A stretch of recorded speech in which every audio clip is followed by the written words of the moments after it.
Oh, hey guys. Yesterday or the day before, I uh, I looked at the state DEP database and I saw a new response from Clarksburg Sanitation Board in regards to a hotline report of a sewer leak in the area of Park Boulevard.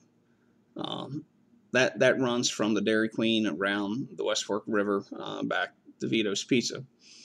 Um,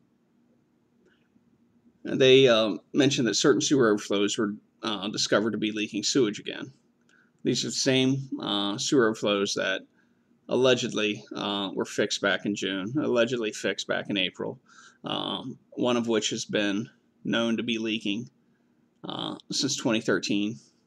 And I've talked to people on council in the mid 2000s to say that line was in trouble then. So this has been a problem that's been ignored 10 to 15 years. And then we find out from a discussion on Clarksburg Council Connection, the part of the problem is the council just won't buy a vac truck. It's going to cost $250,000 to fix. You know, it's a $500,000 problem that of American Rescue Plan Act money that's just gone thanks to this issue. Anyway, at the same time, you know, I was reading about Jackson, Mississippi and their water issues. They're going on 4 days now with no water. In August in Mississippi, it's hot, it's humid, it's nasty. It's an environmental humanitarian catastrophe. I could say, and I've said it in the past, that could be Clarksburg's future. We have hydraulic hammering issues, line pressure issues, leakage, landslide issues up on Lowndes Hill that jeopardize not only the majority of Clarksburg water, but the vast majority of Harrison County's water.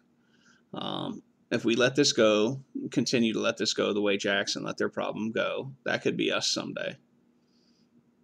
You know, the Jackson, Mississippi water system is about $1 billion to fix on a per capita basis. It works out to be about the same, maybe a little less than Clarksburg's spending on its water issues. Now, Jackson also has sewer issues that cost $1 billion to fix. But this is what I found interesting. The problems with Clarksburg sewers seem to be much worse on a per capita basis. Article stated that in 183 days, the first 6 months of last year, Jackson, Mississippi spilled 500 million gallons of sewage into the Pearl River, the primary river running through Jackson, Mississippi. How much sewage are we spilling into the West Fork there in Lower Stealey? Imagine, if you would, an Olympic-sized pool full of feces and urine that's overflowing. That's how much we're putting in the river down there every day. It's untreated sewage.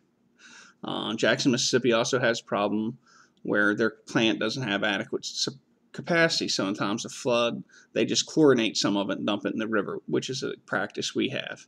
Only our capacity, if the lines weren't plugged upstream, would be over. Even that capacity would be overflowing.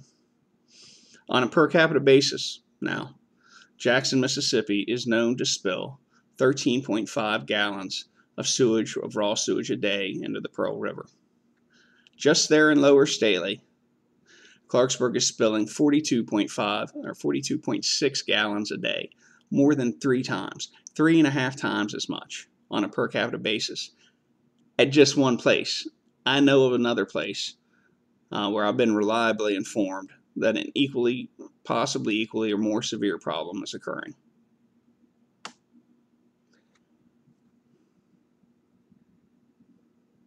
I'll holler at you later.